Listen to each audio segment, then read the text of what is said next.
Sejam bem-vindos. Esse bate-papo será conduzido por mim, Ana Paula Crivellari e Jonas Joaquim Almeida Júnior. Estamos recebendo o candidato a prefeito pelo Partido Social Democrático, PSD, coligação Amor e Fé. João Luiz Soares da Cunha, de 56 anos de idade, é natural de São José do Rio Pardo. É advogado, casado, pai de 2 filhos. Foi prefeito de São José do Rio Pardo de 2009 a 2012. Tem como candidato a vice-prefeito pelo Partido Social Democrático, PSD, coligação Amor e Fé, Paulo Sérgio Rodrigues, Paulão da Rádio, de 66 anos de idade, natural também de São José do Rio Pardo, solteiro, foi vice-prefeito em 2004 pelo partido do PSDB, vereador em 2008, 2012 e 2020, também pelo partido do PSDB. O tempo total, candidato, é de 90 minutos, 1h30. O tempo médio de resposta para cada pergunta é de 5 minutos. Fica a critério do candidato o controle da prioridade do tempo para cada resposta. Seja muito bem-vindo. Obrigado, é um prazer estar aqui. Boa noite, João. Boa noite, Paula. Boa noite. O foco aqui é a gente fazer como a Paula disse, né, um bate-papo e que seja muito bem aproveitado pela população e ouvir as 3 partes, né, com muito respeito, obviamente com algumas perguntas interessantes ao nosso ver, e esperamos que nossa conversa seja boa, João. João, para iniciar, nós temos uma questão sua, já antiga, que é a questão da validação da sua campanha. Você poderia falar isso para a gente? Claro, sem problema nenhum. A nossa campanha está ativa, dentro da legislação, nós somos candidatos, vamos disputar as eleições, vamos vencer as eleições e vamos ser empossados ao vencermos as eleições de São José do Rio Pardo. O que há é um pedido de impugnação ao registro da minha candidatura, que foi feito pelos nossos adversários.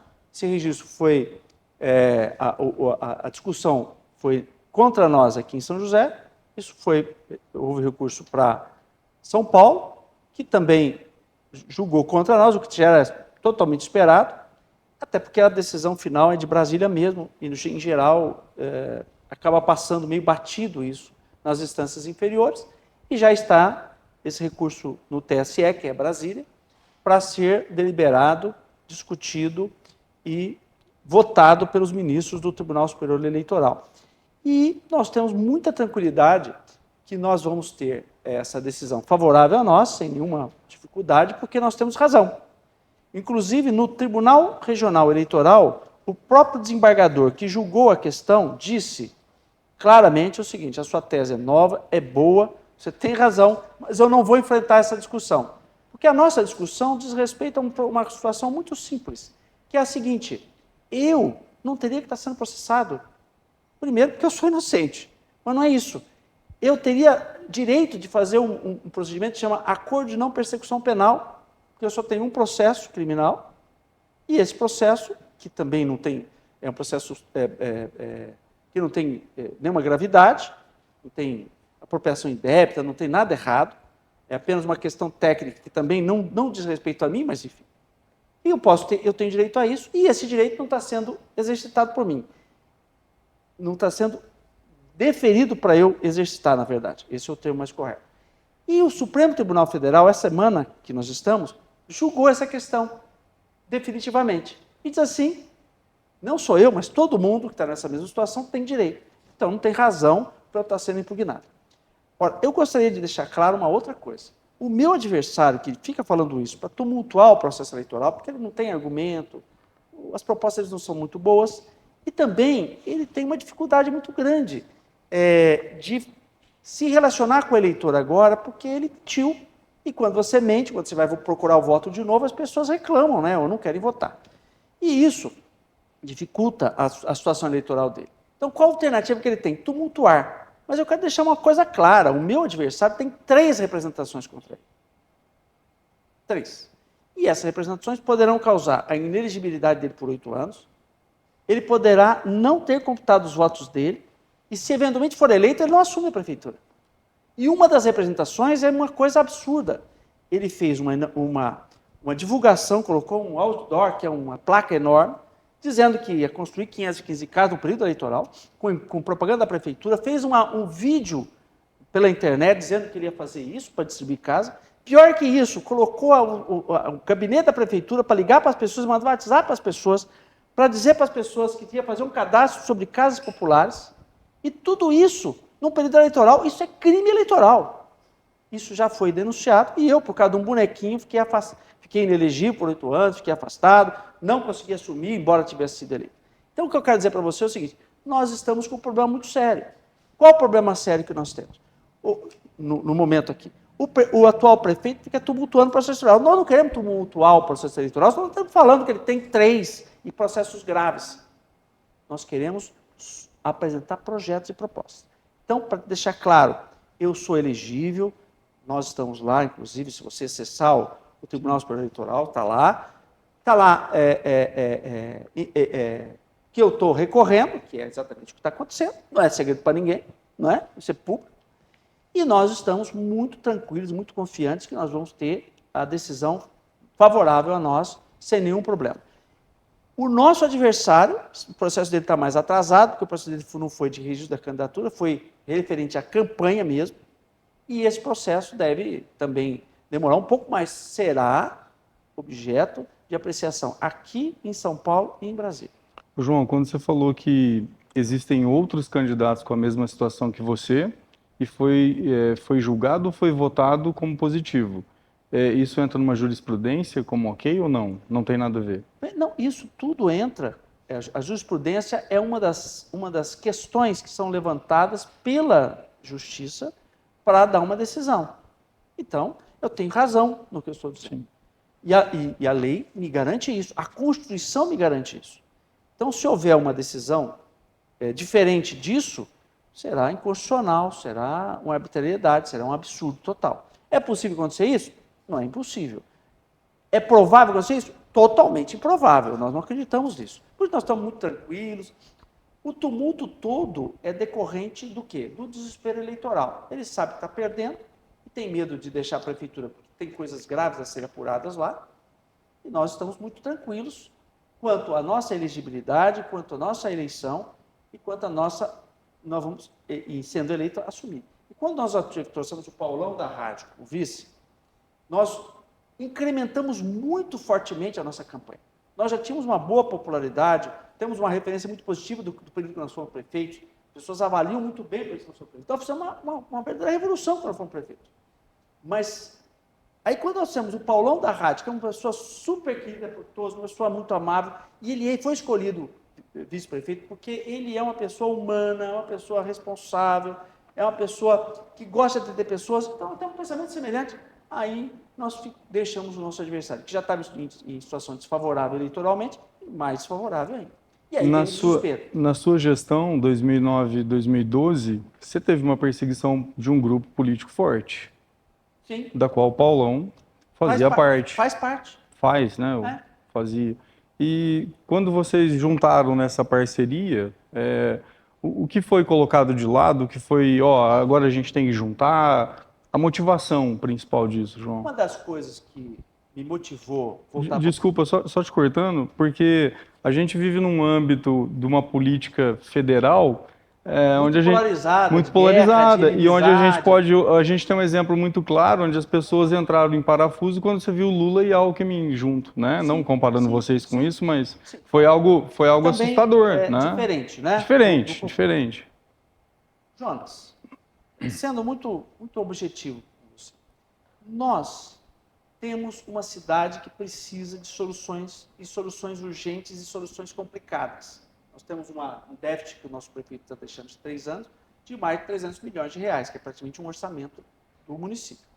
E problemas gravíssimos, como essa segregação de massa, que mais 3 anos vai de 400 para 800 milhões, quer dizer, daqui a pouco nós falimos a cidade com isso, se nós não resolvermos. E muitos outros problemas. Mas, antes de tudo isso, de a gente falar disso, eu gostaria de falar de uma atitude minha, pessoal. Eu entendo que São José do Rio Pardo precisa de união, e precisa mudar a maneira de fazer política. E se nós não mudarmos isso, nós não ajudamos a cidade. Então, como é que eu fiz? Eu procurei todas as pessoas que me perseguiram. O atual prefeito Márcio também foi um perseguidor terrível e que, no momento, estava junto com o Silvio Torres. Veja, eu procurei o Márcio, perdoei tudo que ele pudesse ter feito de mal para mim e também pedi perdão porque eu possa ter feito de mal para ele. Procurei o Silvio Torres, perdoei tudo que ele pudesse ter feito de mal para mim e pedi perdão em relação a tudo que eu pudesse ter feito de mal para ele. Se eu entendi que se eu quisesse ajudar essa cidade de São José do Rio Pardo, eu tinha que pacificar a política. E eu fiz exatamente isso. Essa é a minha atitude. Foi fácil para mim? Não. Eu tive que aprender muito, mas Deus foi bom comigo. Deus me permitiu passar por momentos difíceis, ganhar uma eleição, não assumir. Sabe? Eu tive que trabalhar com sucata, porque eu fiquei sem dinheiro, ter conta de energia da minha casa cortada, porque eu não tinha como pagar. Então, isso tudo me fez aprender muita coisa positiva para a cidade. Quando a gente olha para o cenário nacional, a gente vê muita polarização, muita guerra. Isso traz benefício para o país? Eu acho que não. Eu acho que isso traz guerra, traz problema. Eu nunca vi briga dar certo. Então, quando eu resolvi disputar a eleição agora, em 2024, eu antes fui ver, e antes fui muito cavalheiro, com o atual prefeito também. Você pode ver, com os antecessores também, mesmo quando assumiram o meu lugar, eu nunca fui tumultuar a gestão de ninguém, porque eu amo São José do Rio Pardo. E eu entendi que se eu quiser ajudar essa cidade, eu preciso unir forças. Certamente, quando o atual prefeito for derrotado, nós vamos aproveitar as ideias dele que possa haver. São poucas, mas tem algumas ideias que não são tão ruins. Nós temos que aproveitar. Então, nós temos que pacificar. Então, quando eu decidi fazer isso, tomei essa atitude cristã, que eu sou cristão, então eu tenho que tomar atitudes cristãs, que são em sintonia com o que eu sou, eu também tenho que entender o seguinte: o que é importante para a cidade? Ter um vice que pense igual a mim, que tem um perfil igual a mim, que tem experiência para me ajudar a governar. E nós pensamos as pessoas, independentemente de bandeira política. Não pensamos se é do partido A, B, C, D, do grupo A, B, C, D. Não, nós pensamos nas pessoas. Quando nós pensamos nas pessoas, viu o Paulão, que é uma pessoa fantástica, maravilhosa, inteligentíssima, boa pessoa, honesto, um político que já tem uma série de mandatos e sempre com a mesma postura atender pessoas, que é o que nós queremos, atender as pessoas, tratar bem as pessoas. Aí nós nos deparamos com essa situação, mas o Paulão é ligado ao Silvio Torres. Nenhum problema. Nós conversamos primeiro com o Paulão, que não é dependente ou é vinculado ao Silvio Torres. Ele é independente, ele é uma pessoa que não tem nada a ver, ele trabalha na empresa do Silvio Torres, tem uma relação política com o Silvio Torres, mas ele é ele, o Paulão. E isso é uma maldade, às vezes, que fazem com o Paulão. O Paulão tem uma identidade própria, é uma pessoa capacitada, não é um bonequinho de ninguém, pelo contrário, é uma pessoa séria. E nós fomos conversar com todo mundo, conversamos com o Silvio Torres. E o nosso diálogo com o Silvio Torres foi muito bom. Sabe o que o Silvio Torres me falou no diálogo que nós tivemos sobre quais as perspectivas dele, qual é a condição do partido dele para estarmos juntos? A minha condição é que você ajude essa cidade a não viver mais 4 anos de atraso. Eu quero que São José progrida. Eu fiquei muito feliz com essa afirmação dele. Eu vou fazer o quê? Não, que bom. É isso? Nós estamos juntos, então. É o mesmo que eu quero. E tem o Paulão, que é uma pessoa maravilhosa, por isso que ele é meu vice. Nada contra. Eu sei que há pessoas que criticam o Silvio. Eu entendo isso, respeito isso, sabe? Porque há razões em situações. Mas o que eu quero dizer para as pessoas é que ou nós paramos e começamos a trabalhar a favor da cidade, ou ficamos levantando problemas do passado e não resolvemos nada da cidade. Nós não temos tempo mais. A cidade está chegando um momento ou que nós fazemos isso, ou que nós vamos naufragar como cidade. E nós não vamos naufragar como cidade, porque a cidade de São José tem potencial e nós queremos que ela progrida. Ô João, quando você citou a questão do grupo, né, que você está hoje inserido, todas essas questões, né, o Paulão, uma ótima pessoa, acho que bem quisto por todo mundo, sim, né, sim, de forma geral, por isso ele é seu vice. Tem algumas coisas que eu espero muito que a população se atente, tá? E você me trouxe uma situação agora que me remeteu a uma outra coisa. Você teve numa gestão já como prefeito, você sofreu lá um bocado, mas também você teve êxito em muitas coisas. E você tinha um grupo ali, político, na Câmara, contra e uns a favor seu. Essa velha política ela não pode acabar. Só para terminar, esses dias vi um comentário e, por acaso, não é do vereador do seu partido, do Xandão, que é cunhado, né, Cunhado do atual prefeito, não é ele, mas de um outro candidato, que também não é do seu partido, da qual ele falou, se tal prefeito ganhar, eu vou, e eu estiver na Câmara, eu vou perseguir. Hoje, com a sua experiência, com o que você passou, você quer trazer alguma coisa de diferente? Se o João ganhar, mas você tiver uma Câmara oposta a você? Jonas, eu sou muito transparente nisso. Não tenho nenhuma preocupação que a Câmara seja adversa. Eu trabalhei 4 anos com uma Câmara adversa contra mim. Eu talvez seja o único cara no Brasil que sabe fazer isso. Sabe por quê que nós... Sabe qual é a maneira de você fazer isso? É simples. E não é segredo nem milagre. Sabe como? É só ser sério. É só apresentar projeto de interesse da cidade. Eu duvido que essa pessoa que falou essa bobagem, que deve ser uma pessoa que está totalmente despreparada para ser vereador, não sei quem é, mas eu peço que o cidadão atente a isso. O cidadão que vai com esse pensamento para a prefeitura, para a Câmara, certamente não está preocupado com a cidade, não está preocupado com solução para os cidadãos. Porque a política, ela termina dia 6 de outubro, quando o resultado sai. Dia 7 de outubro começa a administração, que não pode ter política. Eu penso diferente dos políticos tradicionais. E eu quero dizer uma coisa para você, eu sofro tudo que eu sofro, Jonas, porque eu sou antissistema. O que significa isso? A maioria das pessoas que estão no sistema da política, infelizmente, a maioria é mal intencionada. Talvez essa pessoa que está com esse pensamento seja também mal intencionada. Ou é simplesmente ignorante ou despreparado, não sei. Mas veja, como quebrar esse sistema? Às vezes não é só um, né, João? Não, tem muitos preparados. Muitos. Infelizmente, eu estou falando que para você. isso me chamou a atenção, maioria. né? Não, sim. Isso Estou me dizendo para chamou você, é a atenção. maioria. E como mudar isso? O cidadão não é o mesmo de antes. Graças a Deus que não. E eu posso falar isso porque eu ganhei 2 eleições em São José do Rio Pardo. E uma delas contra tudo e contra todos, inclusive contra o judiciário, que foi maldoso comigo. Não tem nada contra o judiciário. Como não tem nada contra as pessoas que foram maldosas. Porque eu tenho a favor da cidade. Agora, veja, como é que você muda isso? Eu usando o princípio cristão. Cristo, quando perguntaram para ele, quantas vezes eu devo perdoar, ele diz assim, 70 vezes 7. Sabe o que significa isso? Sempre. Sabe por que ele diz isso? Porque, gente, o rancor não resolve nada. O rancor só gera problema. A briga só gera problema. Eu tenho que estar preocupado com o São José do Rio Pardo. Então não tem nenhum problema. Por quê? Eu não quero tirar nada de ninguém, não quero desviar dinheiro da prefeitura, não quero fazer nada errado, então os projetos de população vão ser ótimos. Se eles não fizerem aprovar o projeto, é só eu me direcionar para a população.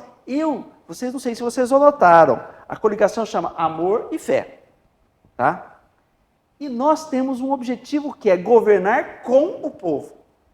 É difícil governar com o povo? Sim, você tem que ouvir o povo, tem que conversar, tem que dialogar, e por isso que o Paulão é vice. Para eu ter tempo, eu quero sair lá do gabinete e quero estar na rua. Assim como o Paulão vai fazer o mesmo, que ele gosta de fazer isso. E o que nós vamos fazer com isso? Com essa atitude? Nós vamos estar conversando com as pessoas. Então, não tenha dúvida que se algum vereador ou algum grupo de vereador quiser fazer coisa errada, eu vou dizer isso para as pessoas. E não tenha dúvida que as pessoas vão dar apoio, porque as pessoas querem o quê? Que a cidade progrida. É só ser sério. A política se muda sendo sério. O problema da política é que normalmente se quer passar o projeto de lei na Câmara que prejudica a população, que leva vantagem. Eu tenho uma suspeita séria que o nosso atual prefeito quer privatizar a água, por isso que ele está sabotando o sistema de água. Entende? Aí ele vai querer passar lá um projetinho para fazer o quê? Para privatizar para as pessoas. Só que esquece de falar para as pessoas que elas vão deixar de pagar 20, 30 reais, vão ter que pagar 200, 300 reais de água. Então, eu quero isso. Para aprovar coisa assim, você tem que ter um esqueminha. Você tem que ter pessoal que faz. Você mandar um negócio, um projeto de segregação de massa, como esse atual prefeito mandou para lá, que gerou 200 milhões de déficit em 3 anos para o povo riopardense, você tem que ter um esquema. Agora, se você for fazer um negócio sério, você não precisa ter esquema. Então, se for adversário, nenhum problema, porque não está governando com o povo e fazendo o que o povo quer. Simples. O problema do Brasil, da velha política, é que os velhos políticos, o sistema, por isso que eu sofro, porque eu sou contra esse sistema, são corruptos e querem fazer corrupção, querem se enriquecer, ficar bem. O atual prefeito, Jonas, que é uma coisa que talvez eu sugiro que vocês perguntem para ele, que ele disse num podcast que ele estava dando 3 milhões de reais antes de assumir a prefeitura. Milagrosamente, 2 anos e meio depois, ele estava com o depósito de construção mais rico da região. Como explicar isso? Como você paga a dívida ganhando... O salário do prefeito é 500 mil reais em 4 anos. Um pouco mais. Então, se você quer fazer a coisa séria, você não precisa se preocupar com isso. Nem São José do Rio Pardo, nem São Paulo, nem Brasília. Eu sou um admirador do governador Tarcísio de Freitas, porque o Tarcísio de Freitas faz o que eu estou falando para você aqui. Ele não tinha a maioria na Assembleia Legislativa. Hoje tem a maioria na Assembleia Legislativa. Pode olhar os projetos que ele manda para lá. Se é de interesse do Estado, por que vai votar contra? Eu quero ver quem vai votar contra. Pois é. Candidato, dos projetos que estão em execução, o senhor pretende mantê-los? Se tem alguns que o senhor, porventura, assim, não gostaria de mantê-los, tem alguma justificativa para Olha, os isso? projetos da Prefeitura em execução são bastante limitados, né? Na verdade, não existe. Tem o projeto da perimetral, que nós temos que refazer, porque houve corrupção ali, já está comprovado, a Câmara está com uma CPI, vamos ter que refazer porque foi mal executado. Provavelmente vamos ter que refazer. Temos o projeto do esgoto, que foi contratada uma empresa que nós vamos avaliar se ela é capacitada tecnicamente, porque não estou vendo a execução da obra acontecer.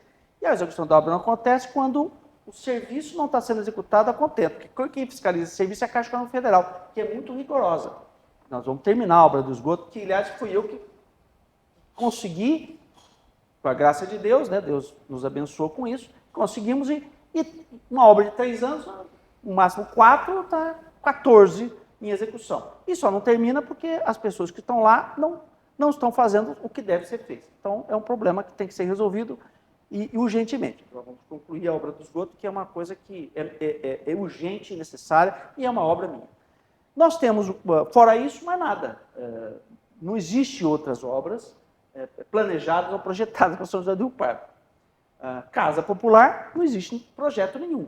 Existe uma empresa que vai vir fazer casa popular, como a Solucade construiu em parceria lá no Jardim Mercedes, ali tem outro nome, mas é do lado do Jardim Mercedes ali, tem um terreno do Hamilton Pisório, eles estão construindo casa, vão vender casa financiada. Já tem lá, se as pessoas quiserem, é só ir lá na Solucade e já comprar, não precisa esperar a próxima construtora construir casa nenhuma lá, né? Então, não tem projeto nenhum, não há projeto. A São José do Rio Pardo não tem nenhum, o prefeito de São José do Rio Pardo não tem projeto nenhum, é zero projeto.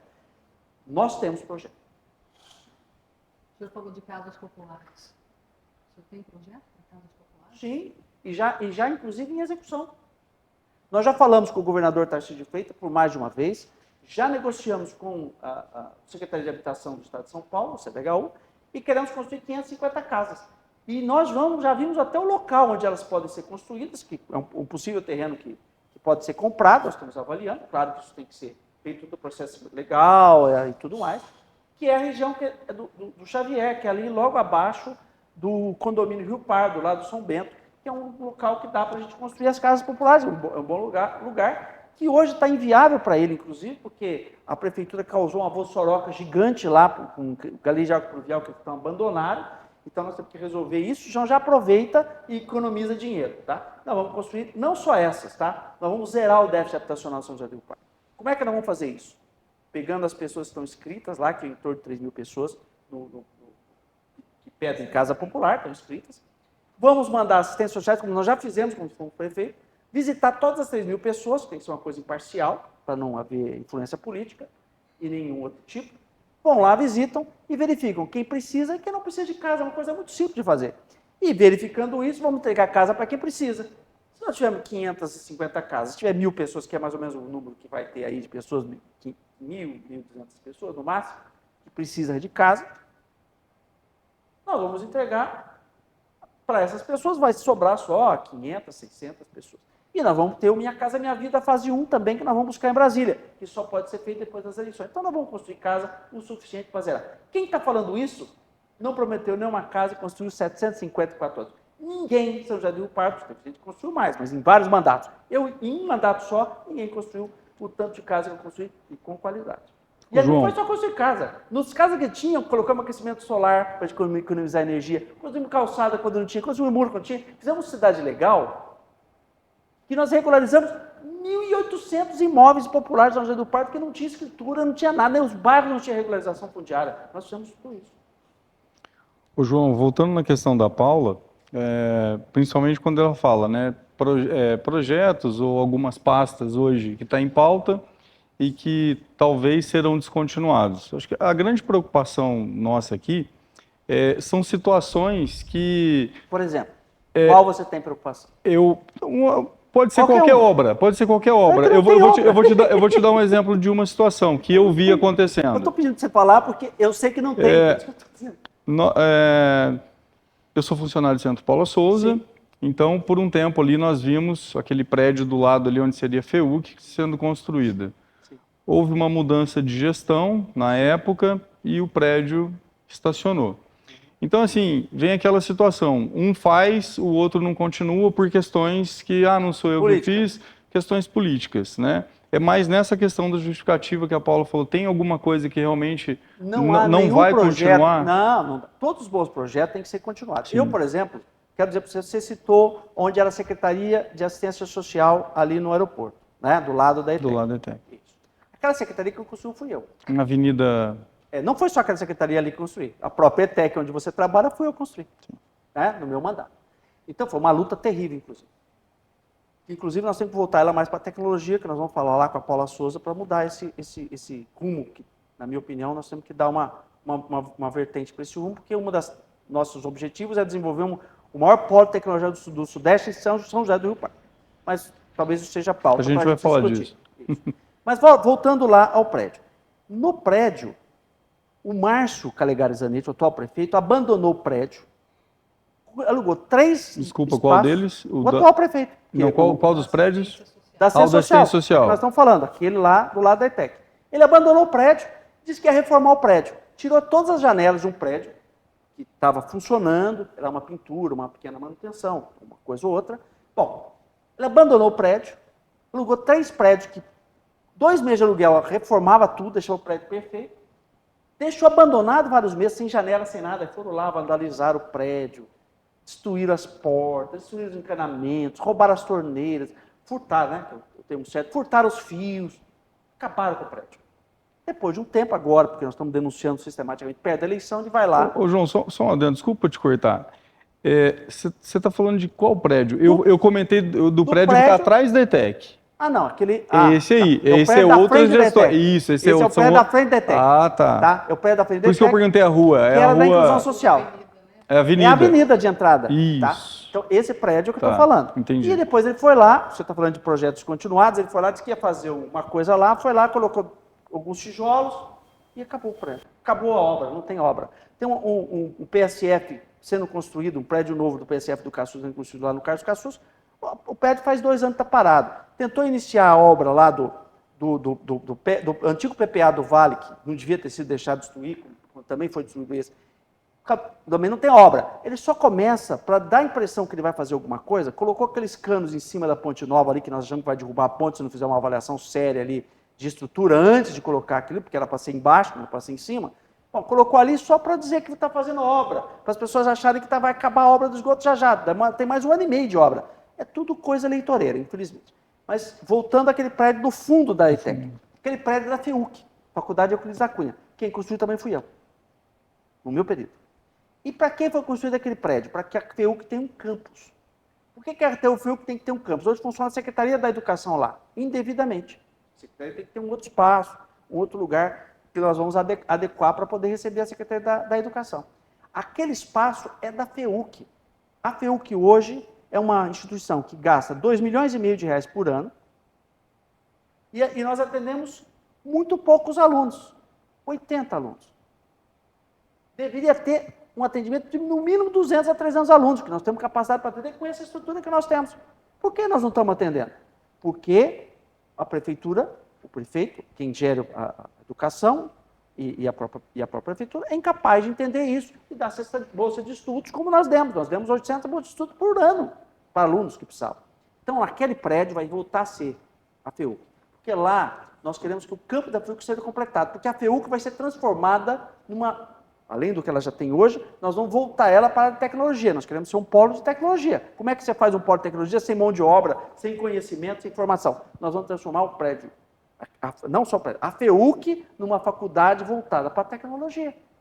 E nós vamos querer que a ETEC também seja assim. E nós conseguimos o Instituto Federal, que vai ser um pouco à frente daquele prédio do lado da FEUC ali, atrás, nós vamos fazer um Instituto Federal de Tecnologia lá, que nós já conseguimos. Um dos 110 prédios vai ser lá, se Deus quiser, também para a área de tecnologia. Porque nós queremos ter um incubador de tecnologia lá no CEAGER. João, Então, respondendo objetivamente a sua pergunta, tudo que for bom vai ser continuado. O problema é que tem pouca coisa boa. Se tiver projeto bom que ele não conseguiu executar, e eu encontrar na gaveta, se eles não jogarem fora, eu vou continuar. Quando eu assumi a prefeitura, lá em 2009, eu encontrei um projeto muito bom, que não é meu. Era do prefeito anterior, que era o Santo Urbano. Chamava Casa de Cultura e Cidadania. Nada tinha sido executado desse projeto. Estava lá engavetado. Eu peguei o projeto, olhei o projeto. Que projeto bom. Vamos botar ele em prática. O que nós fizemos? Está lá.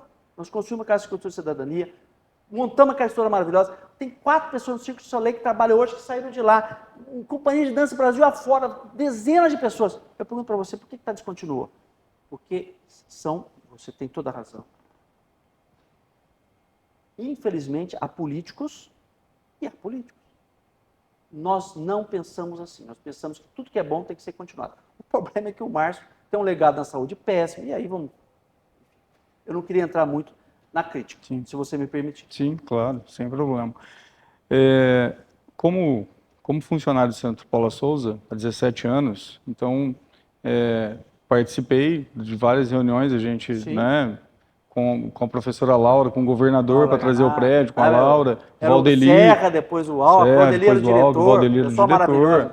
Sim, porém, João, as coisas mudaram muito. Né? Hoje nós temos uma mudança aí de mercado, principalmente quando se fala em tecnologias, e aí você vem falar dessa questão do polo tecnológico. E o Centro Paula Souza hoje, as ETECs, de forma geral, ela encontra uma dificuldade em trazer aluno para a ETEC.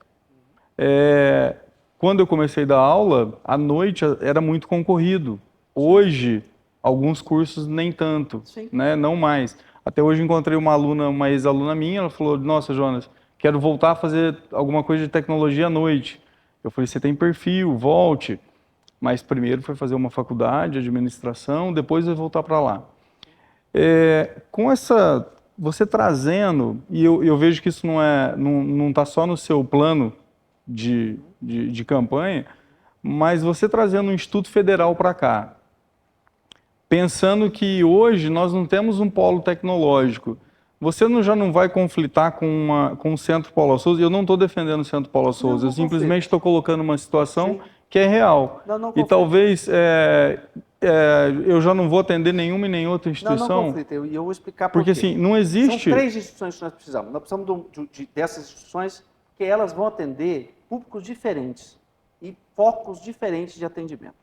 É preciso entender o seguinte, a faculdade vai preparar ensino superior para a formação do ensino superior. O Instituto de Tecnologia, ele tem tecnólogo e técnico, que é o foco também. Isso. Tecnólogo seria FATEC no Centro Paula Souza. No caso, nós só temos a ETEC, por enquanto, mas nós temos uma estrutura que permite uma FATEC, que é uma busca que nós vamos ter que pensar a médio prazo aí para resolver. Já tratei disso recentemente, tá? Com o pessoal ligado a Paula Souza, não necessariamente com o Paula Souza. E o que eu quero dizer para você é o seguinte, são públicos diferentes e áreas diferentes. No caso, por exemplo, que você está citando do Paula Souza, nós fizemos aquela expansão do Paula Souza com o prédio novo e tudo mais, mas nós não fizemos um ajuste de foco adequado para que as coisas acontecessem. Nós queremos fazer, junto com a Paula Souza, um ajuste de foco para isso. Nós conversamos com a Secretaria de Desenvolvimento do Estado de São Paulo, cuja Paula Souza tem uma relação de vínculo, que nós queremos ter uma atitude diferente em relação ao que nós pensamos como polo tecnológico. Estado de São Paulo tem 2 polos João, hoje tecnológicos. o governo do estado hoje, ele está fazendo concorrência, a Secretaria da Educação Sei. está fazendo concorrência com o Centro Paulo Eu Souza. sei disso, mas por que acontece isso? Isso é um problema de gestão do Estado. Sim. Mas eu, como gestor municipal, eu tenho que ir lá no Estado, que eu sempre fiz isso, e tenho que entender o problema. Ou seja, como é que nós vamos resolver essa situação dessa concorrência? Se não é mais necessário que a Paula Souza tenha aquele foco, nós vamos parar aquele foco. Há muitos cursos cujo foco está há muito tempo parado. Nós não temos como ficar preparando mão de obra, a mesma mão de obra, durante muito tempo. Esgota o público. Nós temos que ter um foco de rotatividade. Qualquer lugar do mundo é assim. Lá também tem que ser. Eu sei que há um engessamento institucional nas instituições públicas, mas esse engessamento institucional tem limite e tem solução. Agora, é preciso caminhar nisso. Não tenha dúvida que eu vou ter conflitos com a Paula Souza para resolver o problema não só da ETEC São José do Rio Gera Pardo. custo. Nenhum problema para decidir conflito. Você já me viu fugir de conflito? É por isso que eu sofro processo. Quando não dá para fazer, porque aquilo é justo, é certo, é honesto, é o certo a fazer, e eu tenho que enfrentar, eu enfrento. Sabe por quê? É assim que o governo tem que ser. Se eu não quiser ser isso, sabe o que eu tenho que ser? Nada. Eu tenho que ficar em casa, ser o advogado que eu sou, cuidar do meu escritório de advocacia, trabalhar no Sebrae ou em outro lugar e pronto. Agora, não, eu sou um gestor público. Quando o obstáculo é a capacidade de gestão de quem está no comando da ETEC, eu tenho que brigar com ele. Quando a dificuldade está na capacidade de gestão do governador do estado, eu tenho que brigar com ele. Não é brigar no sentido de lá, dar tapa em ninguém, dar cadeirada. Aliás, não tem nem banco aqui, eu estou achando que vocês tomaram providência para não ter perigo. Mas assim, é assim. Não é isso que eu estou falando. Eu estou falando que nós temos que ir lá e dizer assim, olha, o senhor está errado, sua política está errada, você vai resolver o problema. Quando eu fui na Secretaria de Segurança Pública do Estado de São Paulo, que eu queria fazer prolabore para os policiais militares aqui em São José do Rio Pardo e resolver o problema da delegacia de polícia, que estava um caos, eles não queriam nem me receber. Eu falei assim, não, o secretário vai me receber sim. Não, mas ele não pode. Eu falei, ele pode. Eu vou ficar aqui esperando. Não tem problema. Quando disseram para mim que aquele prédio da ETEC lá não seria feito em São José do Rio Pardo, eu fui em Brasília, fui em São Paulo, fui no raio que o parto está aí. Quando falaram para mim que a obra do esgoto era impossível, eu fui em Brasília 200 vezes, fui em São Paulo, fui no Rio de Janeiro, fui onde vocês não imaginam. Mas a obra está aí. Sabe por quê? Quando falaram para mim que não podia ter SAMU, que só podia para 500 mil habitantes, sabe o que eu falei para o presidente na época da República, era o Lula? Falei, que hoje é o presidente de novo, mas na época ele era presidente, antes de todas essas confusões todas, eu disse para ele assim, presidente, o senhor está dizendo que não pode? Ah, legal. Então vamos mudar a lei. Mudou a lei. Conseguimos mudar a lei. Então, no consórcio pode, por isso que tem SAMU. Sabe quando eu entendo o impossível? Eu sirvo um Deus do impossível. Não há impossível. Há limitações. E essas limitações têm que ser superadas. Os gestores vão superar. Eu nunca tive uma limitação que não pudesse ser superada. Por isso eu sou um candidato que precisa ser combatido com desinformação. Como é que vai disputar comigo? Por que o adversário foge do debate direto? Eu sugiro que vocês façam um debate direto. Sugiro, por favor. Porque acontece o quê? Ninguém quer debater comigo. Por que será? João, quando você trouxe a informação nessa tua fala da FEUC, você falou da FEUC. Quando você falou do número aí, 2 milhões, e hoje... 500 mil? 2 milhões e 500. 2 milhões e 500. E nós temos 80 alunos, que você diz, mais ou menos, não sei quantos alunos, aproximadamente 100 alunos. Eu imagino que a conta está sendo paga, né? O dinheiro público paga a conta. Dinheiro público. Se nós trouxermos isso para um âmbito empresarial, privado, né?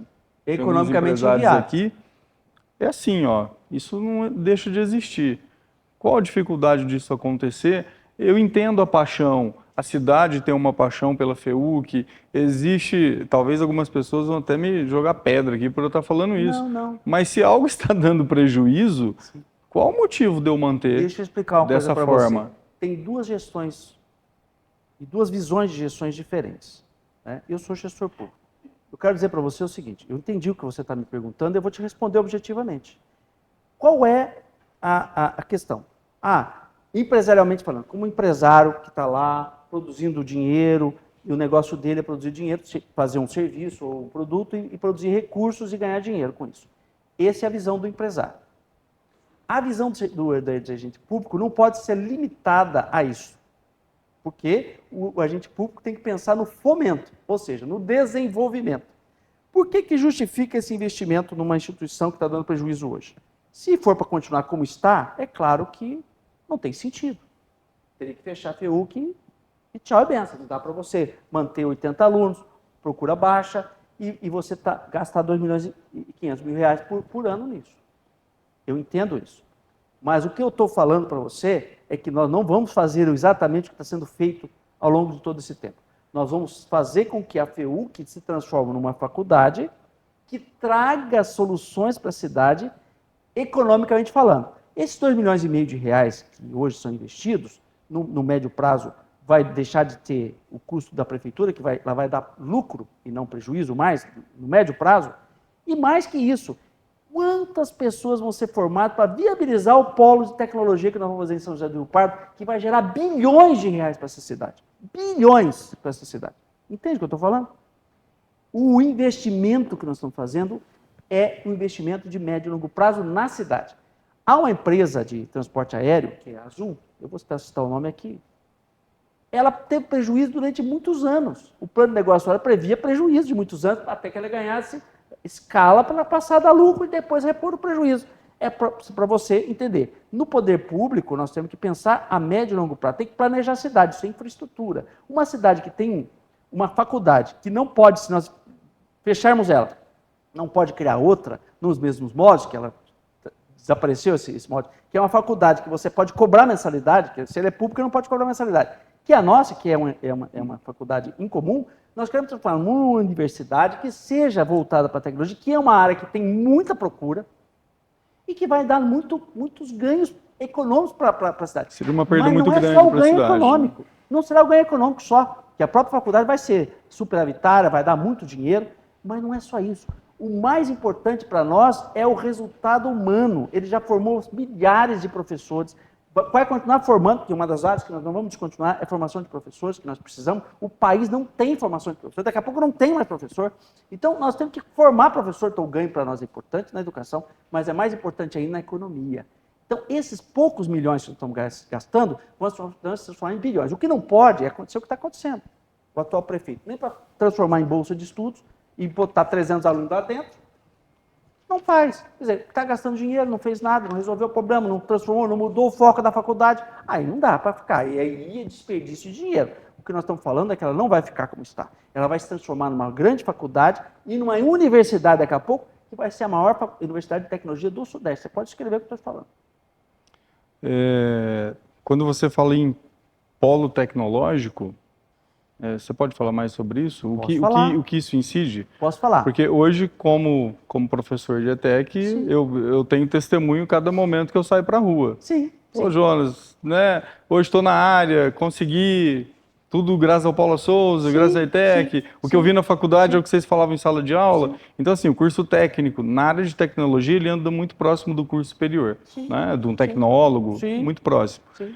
E quando você fala em trazer isso para uma FEUC, existe todo um know-how de corpo docente, contratação de novos professores. Claro, entendo. Mas além disso, né, a questão do emprego, né, João?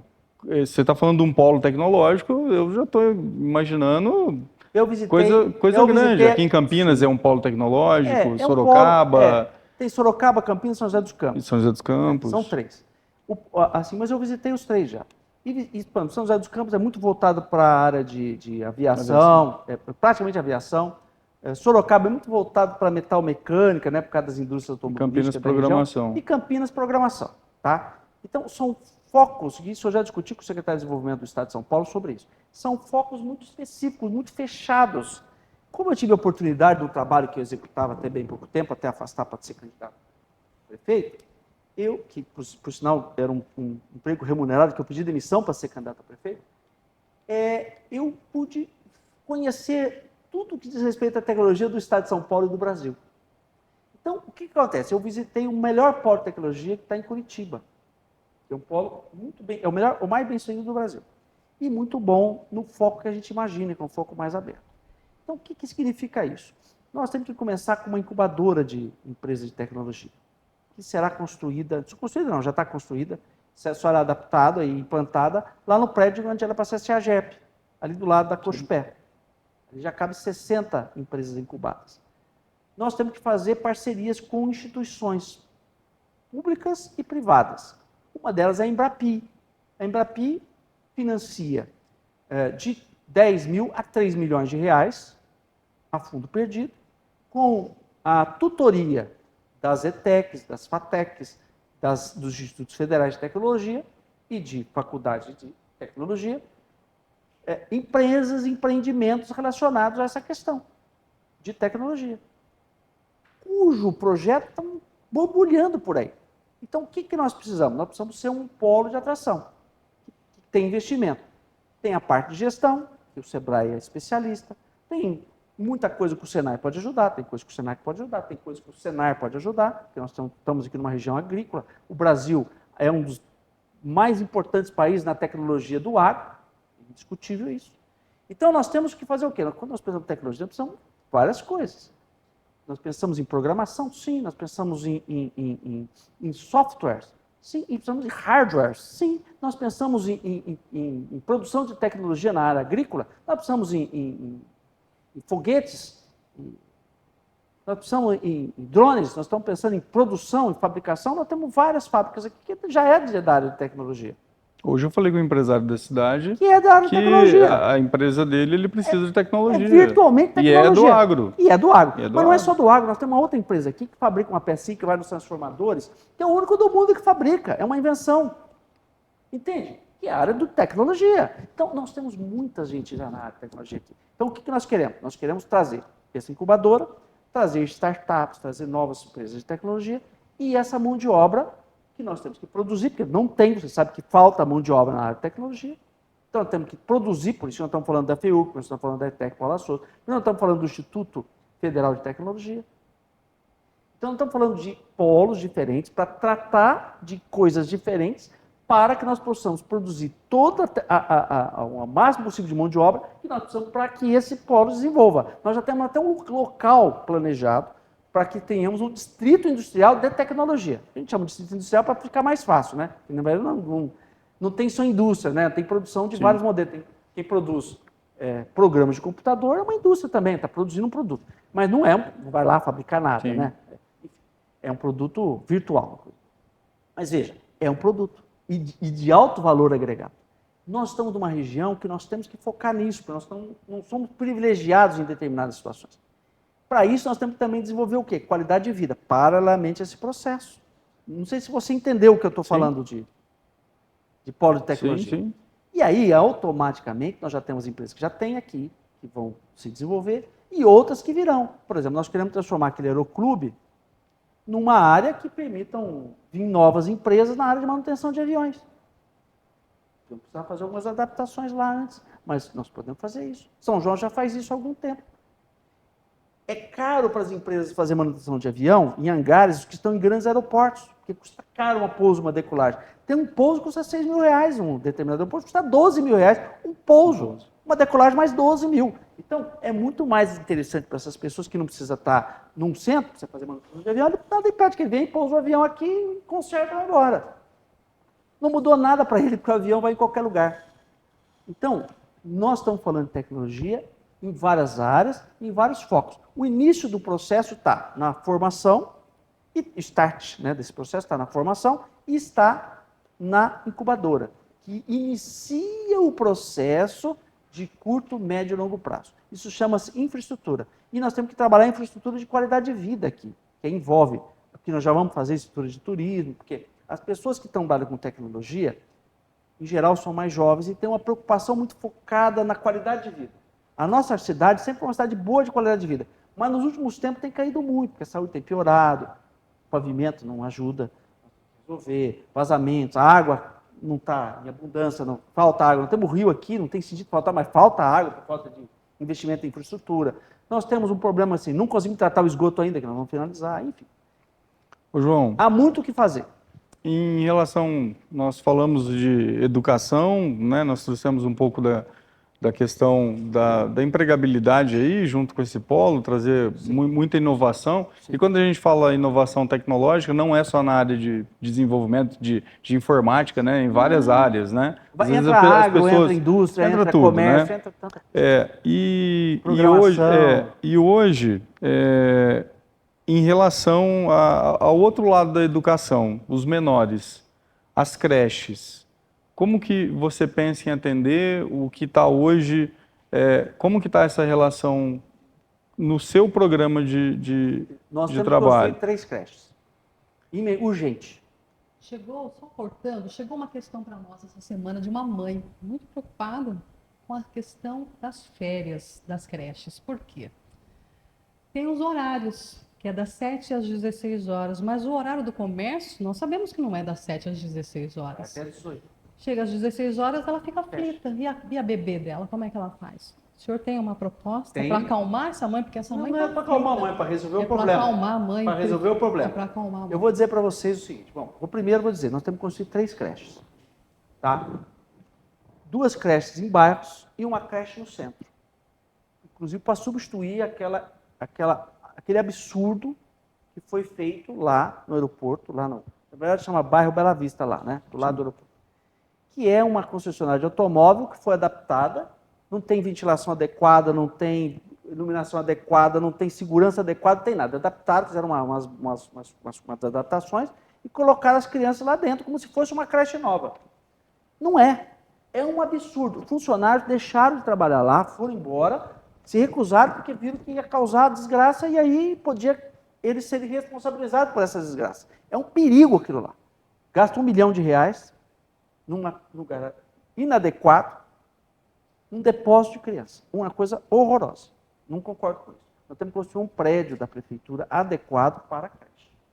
E aí receber as crianças das mães que trabalham, dos pais, porque hoje tem pais também, que cuidam das crianças sozinhos até. Então, mães, os pais têm um lugar para levar, que trabalham mais próximo do centro. Também nós vamos trabalhar para que a creche São Paulo volte a ter investimento para que atenda também. Porque ela não está atendendo mais porque a prefeitura não está investindo. E é uma creche assistencial que sempre atendeu muito bem. Eu fui presidente da creche São Paulo durante 20 anos e a gente atendia todo o público do centro. Por que não atende hoje? Porque a prefeitura sabota as creches assistenciais.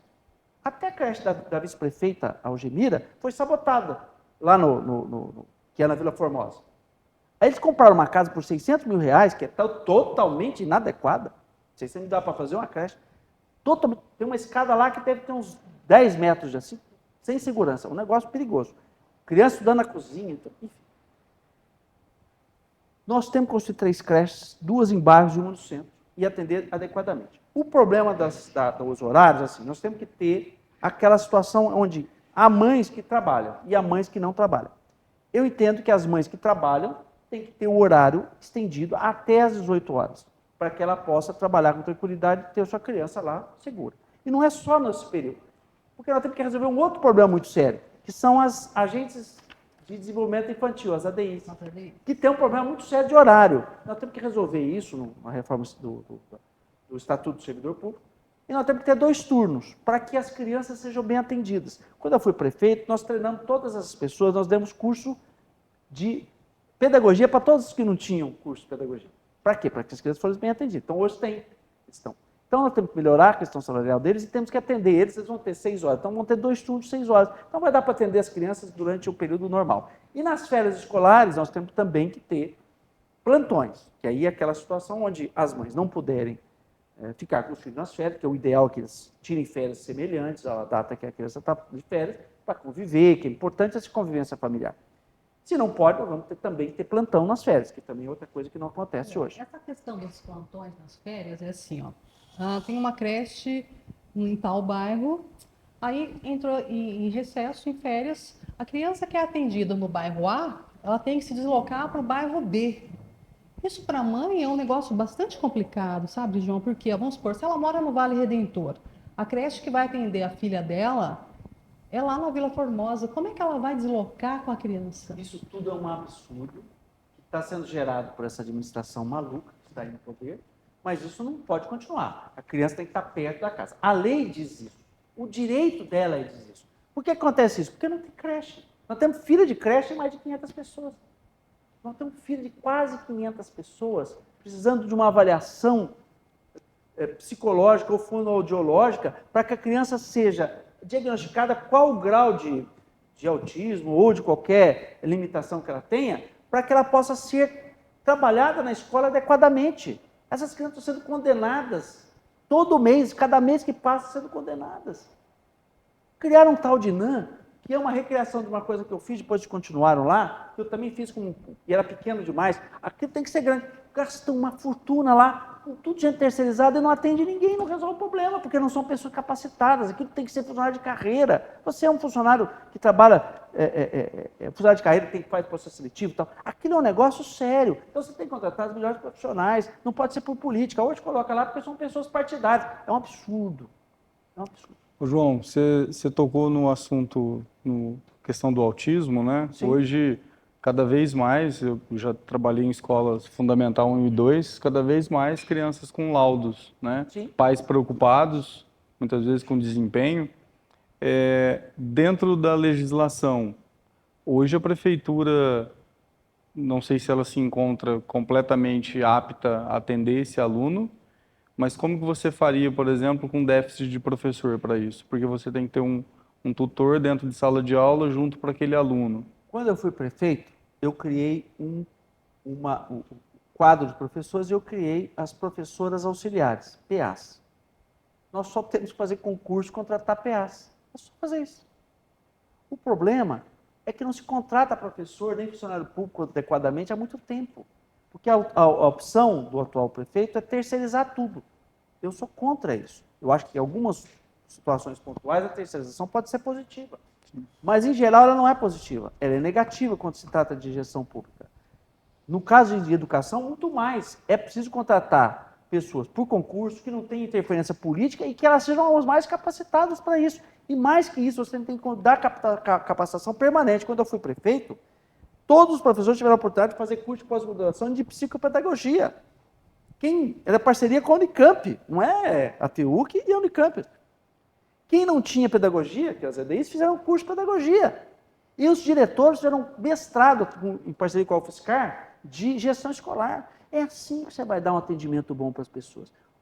Essa situação das pessoas que são portadores da síndrome do espectro autista, hoje tem vários graus. É preciso diagnosticar, porque essas pessoas, nós precisamos preparar.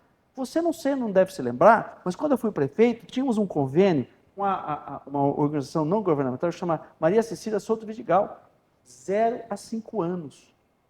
É onde a criança desenvolve o cérebro. Depois disso, ela mantém aquele padrão cerebral, ela vai colocar conhecimento lá, mas o nível cerebral dela, a aptidão cerebral dela fica limitado ao desenvolvimento que teve até aquela data. Nós treinamos todo mundo, nós temos muita gente treinada aqui até hoje, desperdiçada, e ninguém cuida disso, que era multidisciplinar, era saúde e educação. Era uma metodologia dentro Sim, da educação? Não, da saúde e da educação, saúde e da porque educação. começava no pré-natal. Porque você tem que manter, tem que ter alimentação da criança, por isso que a merenda escolar interferia, nutricionistas. Por quê? Você tem que tratar a mãe grávida, a nascimento da criança no hospital, a partir daí na educação e dentro da educação a merenda escolar. Você está entendendo o que eu estou dizendo para você? Isso é muito sério. E a inclusão das pessoas vai ser muito menor, nem muito menos necessária, se nós só voltarmos a fazer isso. Por quê? Porque aí você já vai avaliar e diagnosticar as pessoas com muita antecedência. E quanto maior a antecedência você faz um diagnóstico de uma pessoa que possui a síndrome do espectro autista, muito mais rápido ela vai ser inserida, incluída. O desenvolvimento será melhor. E muito maior. E dos problemas maiores de acessibilidade está justamente no acesso dessa pessoa. Porque, veja, eu conheço gênios absurdamente, pessoas geniais, que são portadores do síndrome do espectro autista. Tem um ganhador de prêmio Nobel de economia que é um esquizofrênico. Tem até filmes a respeito dele. Veja, alguma limitação que essa pessoa tenha não tira dela a condição dela contribuir muito com a sociedade. Quem tira essa possibilidade são os governantes que não têm responsabilidade de diagnosticar e de fazer com que os professores possam entender qual é a limitação e qual é a necessidade de investimento no processo pedagógico daquela criança para ela ser útil à sociedade e feliz com ela mesma. Ô, João, hoje dentro da pasta da educação, você faria algo especificamente isso para atender Nós temos que criar um esses centro. alunos? Nós temos que criar um centro que é alguma coisa ligada ao Porque está ligado entre saúde e educação. Não é bom. Não, na verdade, nós temos que ter duas estruturas separadas. Nós temos que ter uma estrutura para a saúde, que é a saúde mental, que é pouquíssimo estruturada. Profissionais maravilhosos estão lá, estão se matando lá, mas é pouca gente. Nós temos que ter um triplo de pessoas lá, de estrutura do que tem hoje. Nós vamos ter lá estrutura geral para atender lá. E vamos ter uma estrutura específica, que esse não, ou o nome que a gente quiser dar, mudar, se não for bom, que é uma estrutura para você ter, da educação, para você ter um grupo multidisciplinar. Tem que ter lá psicólogos, fonoaudiólogos, psiquiatras. Tem que ter estrutura muito organizada. Questão física, né? Fisioterapeuta. Sim, né? fisioterapeuta. Tem que ter gente Questão qualificada motora, né? para que você faça o diagnóstico e, fazendo o diagnóstico, você consiga adequar. E esse diagnóstico tem que ser feito na educação. A criança tem que ser diagnosticada, se possível, se for relacionada à questão da educação, na educação. E se não for, vai ter estrutura lá. Um pouquinho, candidato, sobre saúde. Continuando a falar também sobre saúde. Farmácias populares. Como é que o senhor vai garantir que elas sejam abastecidas corretamente? Porque assim, não só a farmácia popular, tem a farmácia de alto custo também, Sim. que é aquelas receitas de uso contínuo. Normalmente, são pessoas de baixa renda que fazem uso desse tipo de trabalho. Como é que o senhor vai manter para que não falte medicamento? Vou fazer o que eu já fiz. Eu posso falar isso porque eu já fiz. Nós tínhamos 2 ESFs quando eu assumi a prefeitura. Construímos 4. Vamos ter que construir mais 2, pelo menos, no próximo mandato. Em cada um dos que existiam na época, já existia farmácia popular para entregar medicamento para as pessoas. E eu construí a Secretaria de Saúde e a farmácia lá, que é a farmácia central. E o pronto-socorro também tinha a farmácia e distribuía medicamento, porque a pessoa vai lá, se consultar, dependendo do horário, principalmente, não tem como obter medicamento. Então, a pessoa recebia o medicamento e ia embora, não só diagnosticada com a doença necessária, mas também com o medicamento necessário para tratar da doença a qual ela foi medicada. Que não raras vezes as pessoas vão no pronto-socorro, faz o diagnóstico, volta para casa sem tratamento e não tem como comprar o medicamento, o que é um risco tremendo para as pessoas. Eu já fiz isso. Você tem que tomar 2 providências. A primeira é ser sério na compra de medicamentos, sendo muito claro. A segunda é organizar a lista de medicamentos em sintonia com os diagnósticos médicos. Como é que é isso? Por que você está falando de ser sério na compra de medicamentos? Porque não vejo seriedade na atual administração. Inclusive, vamos investigar isso. Quero dizer isso por quê? Porque os medicamentos básicos, que está naquela lista inicial, esse medicamento ele pode ser adquirido de graça da FURP. Não precisa comprar. Não precisa gastar com isso. Por que às vezes as prefeituras compram? Porque ou faltou na FURP, ou porque a comissão desses medicamentos é de mais de 30%. Essa FURP entrega aqui? A FURP entrega de graça. A FURP é uma instituição do governo do Estado de São Paulo. Ela fabrica medicamento para o Brasil inteiro, para o SUS. Se você for a fábrica fica lá em Guarulhos. Eu já visitei algumas vezes. É só pedir. Os medicamentos são fora desse padrão, aí você tem que comprar. Aí você tem que conversar com os médicos do sistema SUS, entender o que é, porque o médico aqui é o senhor do diagnóstico, a gente não deve interferir nisso, e vai verificar, olha, nós vamos prescrever, os médicos padronizar o máximo possível o medicamento, e você compra. Nós tínhamos uma lista básica, que era ganha, a gente comprava, com esse dinheiro que não precisava gastar com isso, a gente comprava o medicamento extra lista, e aí, o que acontecia? Nesse processo, a gente fazia o quê? A gente comprava, tinha um alto custo, que tem o alto custo do Estado, que muitas vezes não cumpre a obrigação dele, e nós tínhamos até um advogado que, para entrar com o processo contra o Estado, porque o Estado não cumpre a obrigação dele, quando devia, e nós temos que ajudar as pessoas a resolver isso, e nós tínhamos o SOS, que quando não tinha solução e o alto custo demorava para resolver o problema, às vezes demora dias, o SOS comprava o medicamento, pegava o paciente naquele momento emergencial. É assim que funciona e é assim que vai voltar a funcionar a situação do medicamento. Então, na distribuição de medicamento vai ter em todos os postos e vai ter medicamento com seriedade e com organização e capacidade de gestão, que é o que precisa e o que falta muito aí. Normalmente, esses medicamentos de alto custo, quando falta no âmbito municipal, entra com um recurso judiciário para estar conseguindo esse medicamento, né? Mas assim, tem que ter esse desgaste, candidato, Não porque para precisa a família é muito doloroso Não isso. deve ter, mas eu vou explicar para você.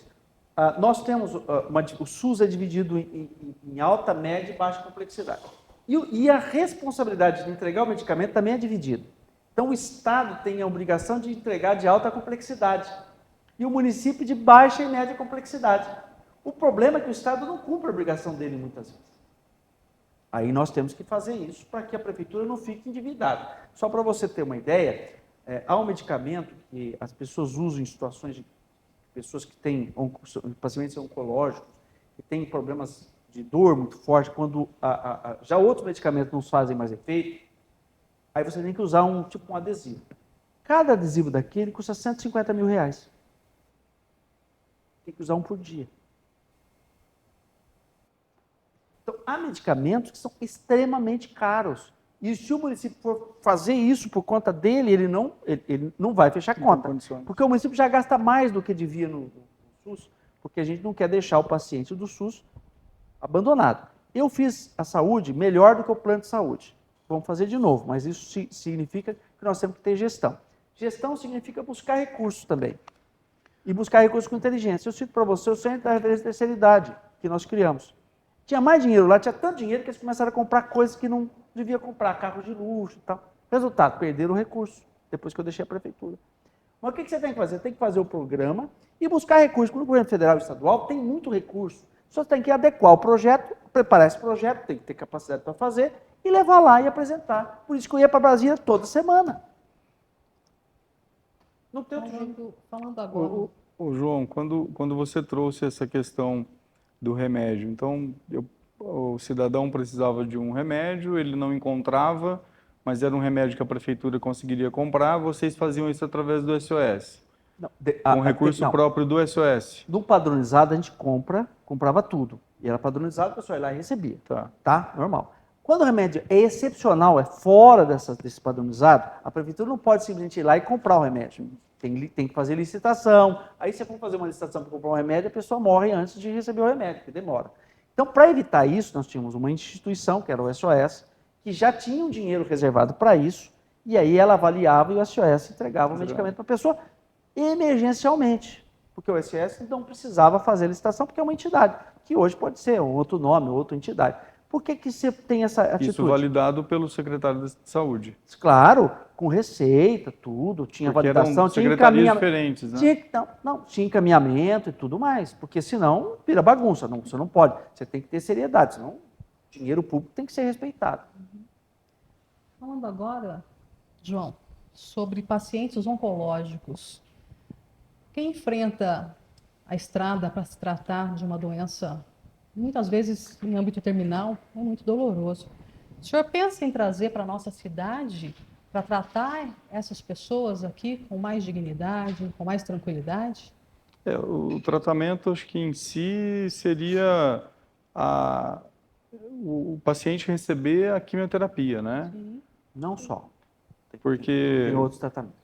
Sim, mas acho que era o básico que acho que facilitaria muito a vida de muita gente. E acho que não é só de São José, né? Dá para pensar até nas cidades vizinhas. Claro. Né? Existe essa possibilidade de algo para essas pessoas, João? Eu já fiz isso. É triste dizer isso. É chato dizer isso. Dá a impressão que eu estou sendo aqui desagradável com vocês. Mas eu já fiz isso. Eu criei o Centro de Oncologia em São José do Rio Pardo quando eu assumi a prefeitura. Nós diagnosticávamos o câncer, fazíamos todo o procedimento em 23 dias, era recorde nacional, era a melhor referência nacional na área. E nós fazíamos um tratamento de quimioterapia aqui. Médicos especializados na área oncológica e tudo mais, aqui. Então, o que eu quero dizer para vocês? É preciso voltar a fazer, é triste dizer isso, mas é preciso voltar a fazer. Mas eu quero fazer aqui, como nós já fizemos lá. Nós já tínhamos um Monacom. O que é o Monacom? O Monacom é o atendimento integral, que é consulta, exames, que é o diagnóstico, e também o tratamento, que é quimioterapia e radioterapia, além de outros medicamentos que temos implantes lá, que eles chamam de semente. Tem agora outros tratamentos que são mutações de célula-tronco para você fazer reimplantes de célula-tronco na pessoa, tem vários outros tratamentos, mas vamos falar desses mais básicos. Mais básicos, né? Esses tratamentos mais básicos, eu entendi que nós precisamos fazer isso. Eu fui acompanhar, porque eu sou um prefeito que gosta de acompanhar, ver as coisas, porque eu não sou um prefeito de gabinete. Eu vi pessoas morrerem na estrada. Porque as pessoas saem daqui para ir para Barretos, por exemplo, que é uma cidade distante de nós, relativamente distante, as pessoas saem daqui 3 horas da manhã, 4 horas da manhã, e voltava 10, 11 horas da noite. Essa pessoa vivia na estrada, o sofrimento ficava esperando lá. Nós criamos a casa de passagem de Barretos, para as pessoas ficarem lá com dignidade durante a semana, para não acontecer isso. Enquanto nós... E continua tendo a casa lá. Apesar que diminuiu a qualidade, mas continua tendo a casa lá. E o que acontece? Nós, a partir daí, vimos que nós precisamos fazer isso aqui. Porque nós temos um público grande de pacientes oncológicos que precisam de tratamento. Por isso nós fizemos a quimioterapia. Só que agora eu não quero só fazer isso, eu quero voltar a ter um Monacom. O que eu quero ter? Eu quero, inclusive, investigar por que o SUS manda os pacientes de São José do Rio Pardo serem atendidos em radioterapia em São João da Boa Vista. Por que eu digo isso para vocês? Isso é uma denúncia grave. Eu quero fazer oficialmente, assim que for eleito prefeito. Eu vou ter condição de já fazer isso. Por qual motivo, João? O motivo é que São João é tão próximo. O equipamento de 60 anos não faz o serviço de um equipamento moderno. O equipamento que está lá tem 60 anos. Eu tenho certeza que ele não trata os pacientes como devia tratar. Eu sei porque eu fui no Einstein. Eu fui em vários centros importantes de tratamento do Brasil, conhecer o que eles fazem. Um equipamento novo de radioterapia, ele é programado paciente por paciente, irradia até 8 tumores, com intensidade diferente de radiação por cada tumor. Esse equipamento que você está andando não faz nada disso. Ele não consegue nem calibrar direito em um tumor. Eu pergunto, qual a chance da pessoa ser salva com esse equipamento? Baixíssima. Enquanto no outro tem 90% de chance de ser salvo. Você acha que eu vou permitir que o paciente de São José do Pardo continue sendo atendido desse jeito? Não vou permitir. Nem que tiver que pagar com recurso próprio, vai se tratar com um aparelho de radioterapia de última geração. Quimioterapia nós vamos ter aqui, já tivemos, vamos ter de novo. Médicos especializados vão ter aqui. Vamos fazer o atendimento aqui e vamos ter o Monacom aqui. Ah, mas o SUS tem regionalização, queria problema e tal. Nós vamos atrás da solução do problema. Se o problema for que o equipamento tem em São João da Boa Vista lá, e o equipamento é uma porcaria, ou eles compram um equipamento novo e trata bem os pacientes do SUS, ou nós vamos botar na cadeia quem está fazendo coisa errada. É assim que tem que ser. Agora, por isso que eu sou perseguido. Você acha que as pessoas que estão ganhando dinheiro com isso vão ficar felizes com as declarações que eu estou dando aqui? E já várias vezes já dei declaração, e sabe que eu vou lá brigar para fazer com que os pacientes tenham um tratamento digno? Não vão. Aí ficam tentando lá, bota lá, um monte de confusão. É por isso que eu sou, e eu digo claramente que eu sou antissistema. Porque eu não posso aceitar, senão eu fico em casa cuidando da minha vida. Eu não posso ir para o poder público e aceitar um negócio desse. Então, a oncologia é prioridade para mim. Nós vamos ter o tratamento aqui, nós vamos ter diagnóstico aqui. Eu quero que o CONDEG transfira tudo que for oncologia para cá, porque eu também não concordo com o CONDEG ser tudo em Divinolândia. Tem que ter descentralização. As outras cidades, Mococa, São José, São João e São José é que mais pagam o CONDEG. Nós temos que ter estruturas aqui. Por que tem que ir lá tudo em Divinolândia? Só porque o prédio é lá? Não, para com isso. Senão não vale a pena. Essa é uma outra discussão. Hoje eu não sei se é implantado mais uma OS, mas acho que na sua gestão teve um início de uma conversa com isso, acho que parou. Sim, houve um diálogo para que houvesse uma OS para cuidar dessa... A ideia de uma OS é muito boa. A ideia é boa, mas aí nós não conseguimos identificar a seriedade no processo. Aí nós recuamos. Eu acho que vale a pena desde que tenha seriedade. Eles têm a seriedade e desde que tenha a capacidade de executar. A OS em si é uma coisa maravilhosa. O problema é você encontrar a seriedade necessária. A gente tem que ser sério. Tudo que nós fazemos no mundo volta para a gente mesmo, de bom ou de ruim. E quem vai para a política, tem que ir para a política para ser sério, não para fazer coisa errada. E a maioria do que se apresentou naquele momento eram coisas erradas. E não dá. Coisa errada não prospera. Certo. Mas nada impede que no futuro, se houver alguma coisa que possa ser feita assim, beleza. Hoje nós temos muito mais facilidade se nós usarmos a própria Condergo ou a própria Santa Casa, que é uma parceira maravilhosa, sempre foi parceira da prefeitura. E hoje temos o hospital da Unimed, que nós podemos ser parceiros também. Então. Vamos falar sobre funcionalismo público. Quais medidas você propõe para garantir a transparência, a ética no serviço público, especialmente no que diz respeito à situação dos servidores municipais? Olha, nós temos que fazer um novo estatuto. Institucionalizar nesse estatuto o impedimento de que gestores públicos não possam perseguir funcionários públicos como estão perseguindo hoje. Hoje tem até uma CPI da perseguição dos funcionários, que está sendo sabotado por vereadores aliados do prefeito, que se diziam defensores do funcionário público, então estão revoltados, tem gente doente, morrendo no serviço público por causa dessas perseguições. E nós temos que fazer o quê? Nós temos que fazer um novo estatuto. Esse estatuto não pode ser de cima para baixo, tem que ser feito diálogo, que é um ano e meio de diálogo, para a gente resolver todos os gargalos que existem na administração pública, inclusive esse das ADIs, que nós falamos das creches, resolver o horário, jornadas e tudo mais. Tudo e muito mais tem que ser resolvido.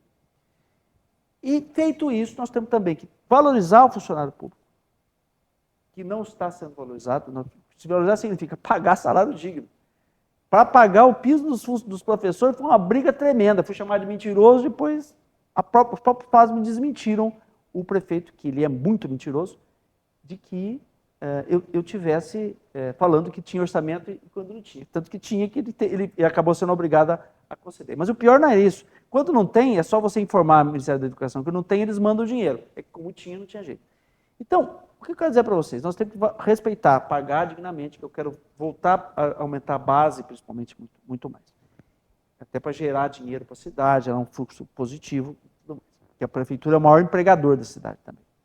E tem que criar um recurso humano adequado. Nós temos um recurso humano hoje que é limitado a despachante, ou seja, apontar horário, jornada, fazer a folha de pagamento. Não, nós temos que ter um recurso humano multidisciplinar, onde tem avaliação de desempenho, onde tem consegue acolher, entender o problema e resolver, e nós temos que criar um prêmio novo para valorizar e criar um círculo virtuoso, que é o prêmio de produtividade. Que foi cortado.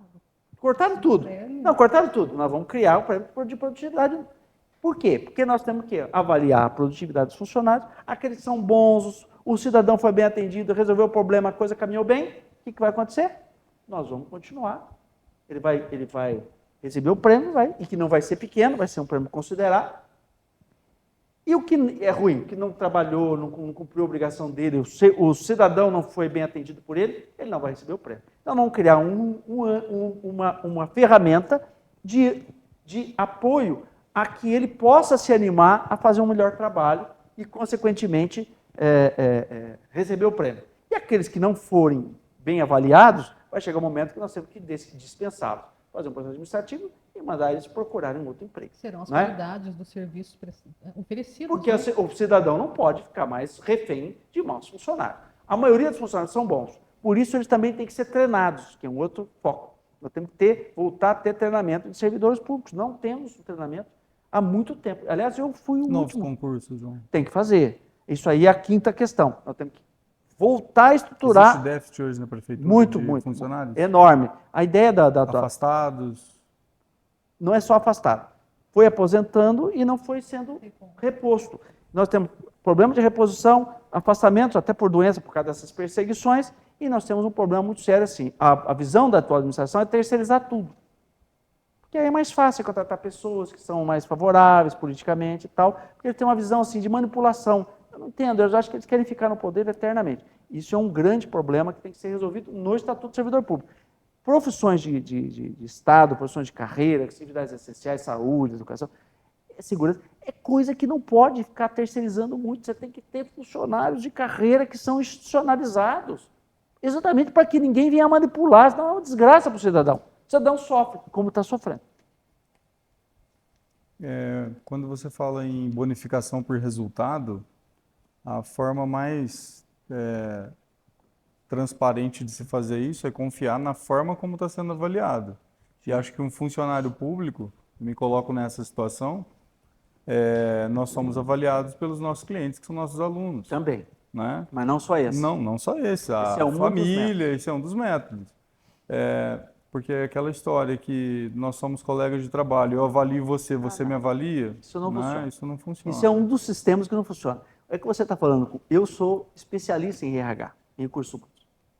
A avaliação de desempenho tem que ser feita de várias maneiras. Tem que ser feita pela produção geral e depois a produção individual, que tem muito a ver, uma das fontes mais importantes de avaliação está justamente na questão do resultado do trabalho, se o aluno, no caso, ou o paciente que foi transportado, ou enfim, o paciente que foi lá e foi diagnosticado, enfim, o resultado do teu trabalho, a quantidade dele e a eficiência, a resolutividade dele. Se o paciente voltou, alguma coisa está errada.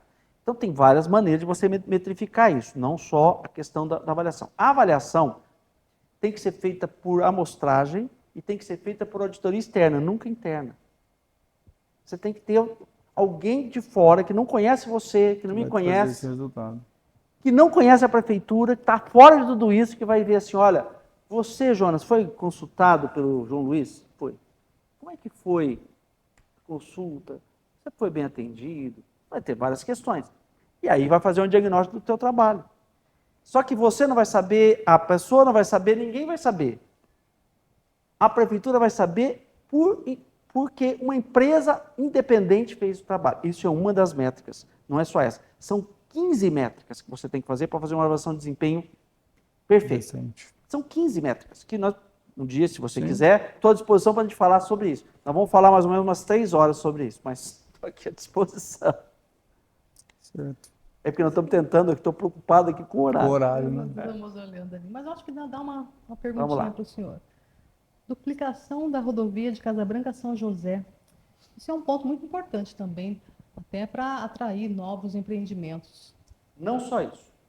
Nós temos que resolver esse problema. Não está incluído no pacote que está sendo levado à licitação, que vai ser levado à licitação em maio para a renovação dessas concessões rodoviárias, não está incluída a duplicação São José Mococa. Está incluída a duplicação São José Mococa não, São José Casa Branca. Está incluída a duplicação Casa Branca e São João da Boa Vista só. Então, por quê? Não houve gestão, não trabalharam nisso.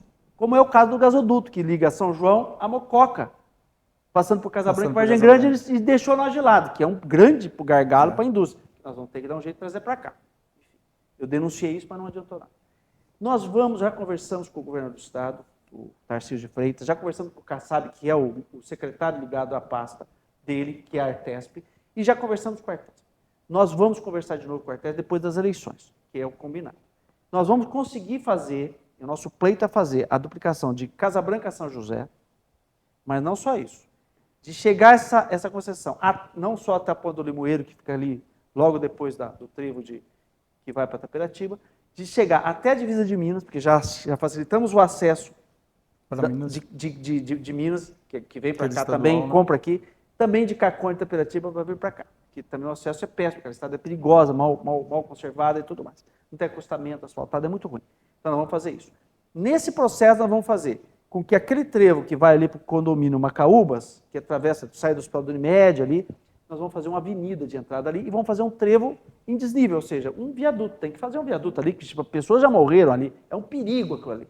E aquele trevo que vai lá da final do Lupercio Torres, da rodovia Lupercio Torres, que vai para Taperatiba, vai para Santa Isabel, onde é a casa da minha mãe. Ali também já morreu gente. Ali é um trevo mais organizado, mas é extremamente perigoso. Né? Tem que ter um trevo, tem que ter viaduto. E acabou. E nós temos que fazer o quê? Nós temos que colocar nessa privatização a estrada que vem de Vargem Grande do Sul até São José e segue até Mococão, sem pedágio. Então, que é o que acontece em Pinhal até São João, que nós temos que manter essa estrada bem conservada. ela já está reformada, mas não está sendo tão bem conservada. Então, nós temos que fazer isso e vai colocar na concessão também. Então, esses pleitos... De duplicar esse pedaço? Não é duplicação, é só conservação. Conservação. É porque nós queremos que tenha uma solução. Ali na entrada do João de Oliveira Machado, eu quero que tenha a entrada de novo, e não só a saída. E aí tem a Mascarenhas de Moraes, se vocês querem falar sobre isso, nós estamos à disposição. Ô, João, nós ouvimos há tanto tempo que essa duplicação São José, Casabranca sairia, tantas Tantas promessas. Tantos outros prefeitos. Eu não prometi. Você não prometeu? Não. E nós temos também o pedágio mais caro do estado de São Paulo, que é Do de Brasil. questão única aqui, do Brasil. Eu estou falando de São Paulo para ser singelo, Para né? ser bonzinho. Para ser bonzinho. E isso, o que tende a mudar? E essa melhoria para cá, da duplicação, o que vai trazer de benefício para a nossa cidade? Essa duplicação e essas extensões todas que eu falei, além de segurança e qualidade de vida, nós vamos trazer desenvolvimento, porque o acesso rodoviário hoje é fundamental para o desenvolvimento de qualquer cidade. Nós temos uma pista simples, a segurança, a vontade de uma empresa ou de um empresário avaliar uma cidade como São José do Rio Pardo, mais que nós queremos desenvolver a área tecnológica, é uma área que tem um grau de exigência maior, nós temos que ter acesso decente. Nós não temos. Então, nós vamos ter que ter. Agora, o que eu quero dizer para você assim, com relação ao pedágio, tranquilizar as pessoas, não vai aumentar o pedágio. O pedágio vai ser dividido. Em vez de ter só um pedágio que a gente paga vindo, vai ter o pedágio vindo e indo metade do preço. Não tem outro pedágio a mais lá ou lá. Não, o pedágio é o mesmo e o valor é o mesmo. O que nós queremos é o serviço da concessionária, porque a concessionária, quando ela vai receber uma nova concessão, ela tem que fazer um investimento financeiro. E nós queremos entrar nesse pacote de investimento que é de quase R$1 trilhão na concessão toda. E nós queremos que aconteça esse investimento. E por que isso? Porque não se traz investimento em cidade nenhuma que não tem acesso adequado. Como é que nós concorremos com Casa Branca? Fica difícil. Isso a gente fala da modernidade da cidade, da rodovia, você tem uma aceitação melhor de quem vem para cá. Sim. E acontece aqui com o nosso calçamento, né? Sim. E nós temos que asfaltar. Tem que asfaltar isso. Mas veja, antes de asfaltar, nós temos que trocar os encanamentos. Nós temos que fazer aquele tratamento de água lá no Santa Marta, a montante, que nós já temos 40 milhões no PAC 3 aprovado, que já tem dinheiro para fazer. Nós conseguimos já. Então, o que tem que fazer? Quanto tempo que o esgoto ficaria pronto? 1 ano e meio. Lá, também 1 ano e meio de obra. 2 anos no máximo. O que tem que fazer? Esse tem que fazer o quê? Tem que fazer lá o tratamento, a montante, que vai abastecer a cidade toda por gravidade. Ou quase toda. 10% não, porque o Vale do Redentor, a região está mais alta. Mas também reduz a energia, porque nós vamos abastecer pela margem do rio, lá muito próximo, lá no Gilson Guedes, praticamente chega a água lá, né? Então, o que eu quero dizer para vocês? Nós temos que fazer isso porque nós vamos usar 15 milhões de reais por ano em energia elétrica. Nós temos que fazer a usina de fotovoltaica, que nós vamos fazer lá onde era a Fundação de Pesquisa Agrícola, nós vamos produzir energia suficiente para economizar 12 milhões de reais de energia elétrica por ano. Conseguimos dinheiro a fundo perdido para fazer isso. Nós vamos construir a ponte sobre o Rio Pardo para atravessar do Vale do Redentor, a região do Vale do Redentor para a região do Distrito Industrial, que nós já conseguimos a garantia dessa verba. Eu quero dizer para você o quê? Nós precisamos entender que esses investimentos vão trazer economia. E esse dinheiro vai permitir que nós trocamos todos os encanamentos furados, que vai dar uma economia, pasme você e o cidadão rio-pardense, 12 milhões de reais por ano nós jogamos fora de dinheiro público em gasto de água. Metade da água que é produzida em São José é jogada fora nos vazamentos.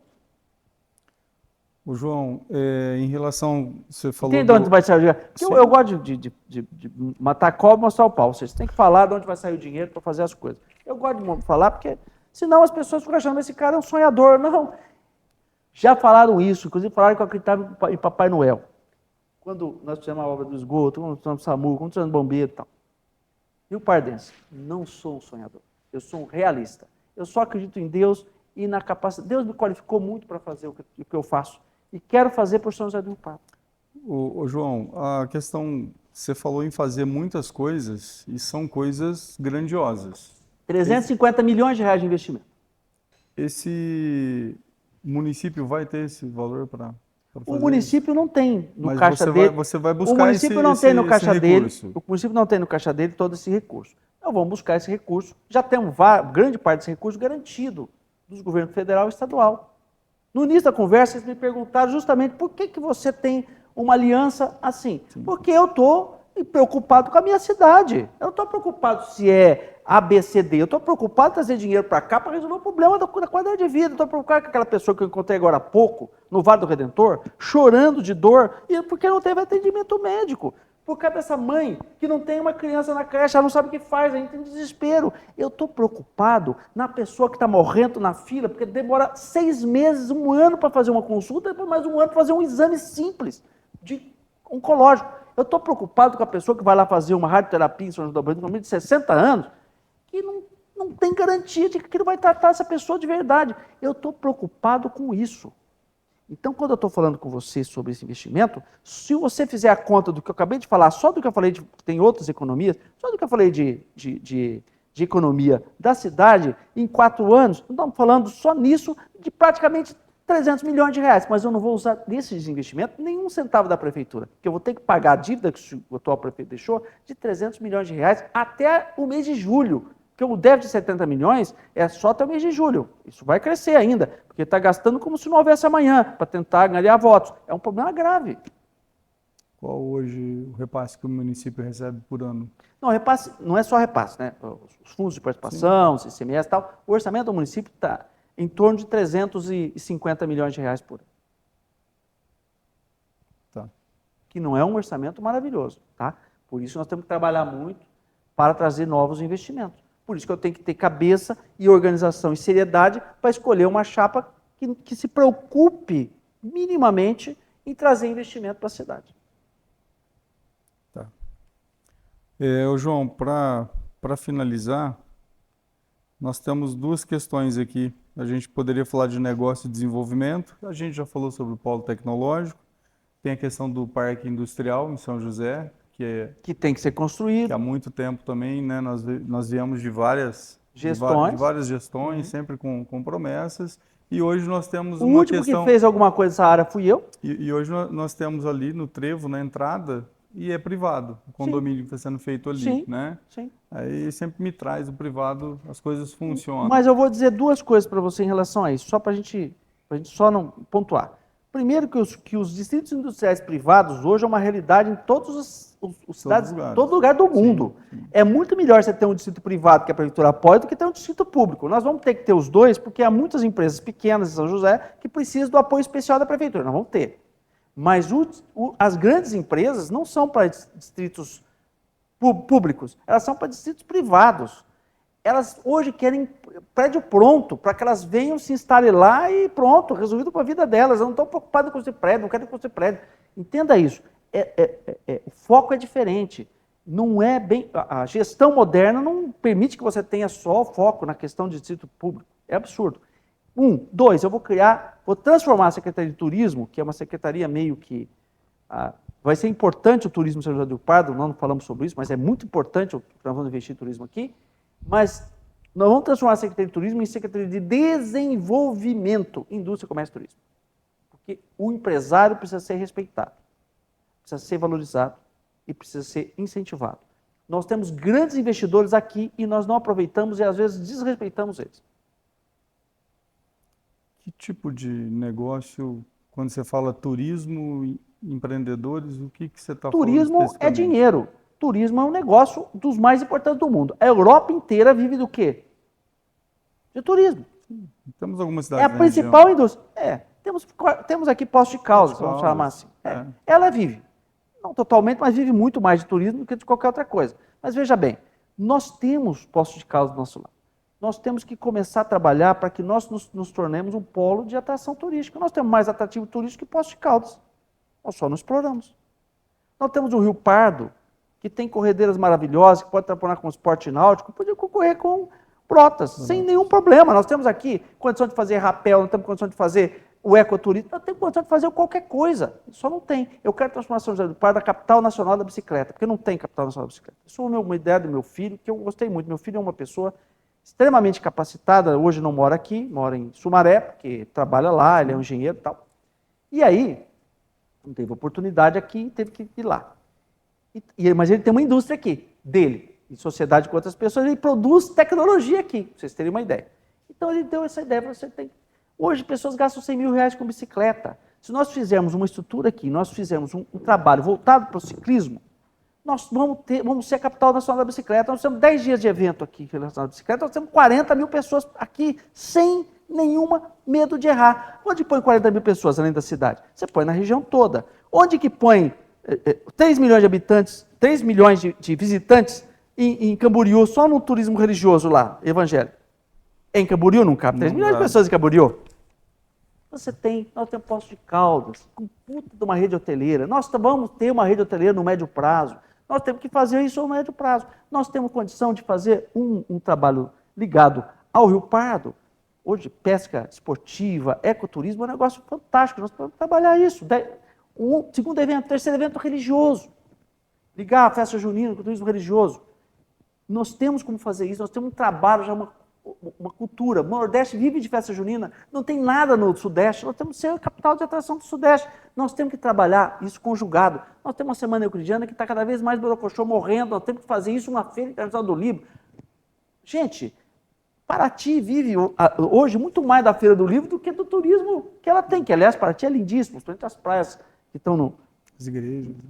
Não, lá é um centro histórico maravilhoso, tem lá casas maravilhosas, tem um lugar maravilhoso. Mas assim, eles vivem muito mais hoje da feira do que... Por quê? Porque você tem que ter uma estrutura. Se você fizer 4 eventos aqui por ano, de nível regional ou nacional, você vai ter condições de bicicleta, eu quero que seja a nível nacional, nós vamos ter condição de fazer o quê? De cada 3 meses preparando um evento. Mais 3 meses preparando, vão ter gente aqui o ano inteiro usando hotel. Começam a ampliar o nosso parque de hotelaria, restaurantes.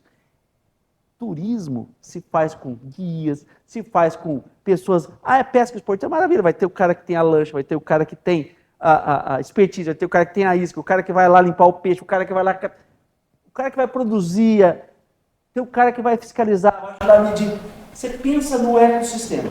Nós vamos colocar bilhões aqui com turismo, se a gente for habilidoso. Eu já falei com a Prefeitura de Poços de Caldas da possibilidade de uma parceria. Nós temos uma parceria já aqui que supera a região, supera os limites municipais e estaduais.